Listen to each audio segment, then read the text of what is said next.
What's up everyone, it's Mr. Fantastic here, and Microsoft just recently unveiled the Windows 11, even though they said that the Windows 10 will be the last Windows, but they're just gonna pretend that they didn't say that. But who's complaining? The Windows 11 has come with a brand new design and has gone with a total makeover, and it looks modern and futuristic. The new icons, the new look, the new features and everything. I love it and I hope you do too. And of course, it is a free upgrade, but does your computer support it? This question has sparked a big controversy amongst the media, and Microsoft has been going back and forth with their statements. They have released a PC health app to check if your PC supports the Windows 11 or not, and it has shocked many people, including me, by showing that our PC doesn't support it. So after doing some research, I have come to know that Microsoft has increased the system requirement. So what exactly are the system requirements? Well, according to Microsoft, the minimum system requirements are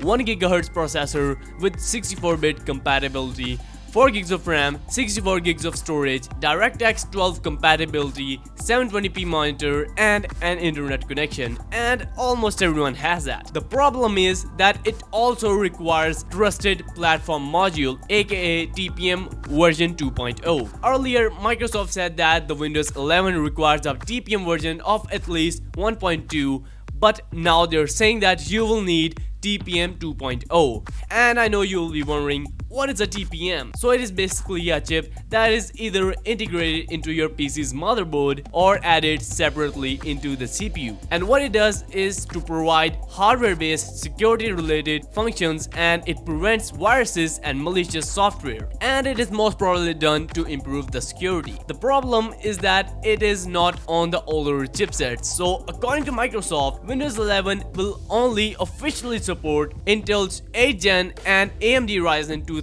and the newer chipsets, and it won't officially support anything less than that. And this prevents millions of computers from officially getting the Windows 11 update, because there are so many computers that don't have these newer processors, including Microsoft's own Surface Studio 2, which is selling for like $3,500. But here's the thing, these are the official requirements that are suggested by Microsoft. If your PC runs the Windows 10, you will still be able to update to Windows 11. Microsoft will just give you a little warning that this might not work properly, but if your PC can run the Windows 10, that it can most probably run the Windows 11 too. So just don't worry about this. These are just the official requirements. You don't need to panic. Let me know in the comment section below what you guys think about it. I hope I have cleared out your thoughts and confusions. If you still have any questions, let me know in the comment section below. I reply to every single comment. Thank you so much for watching. Drop a like on this video if you're new to the channel. Make sure to subscribe with that bell icon. I bring regular videos just like this one. I'll see you guys next time, and up until then, be fantastic.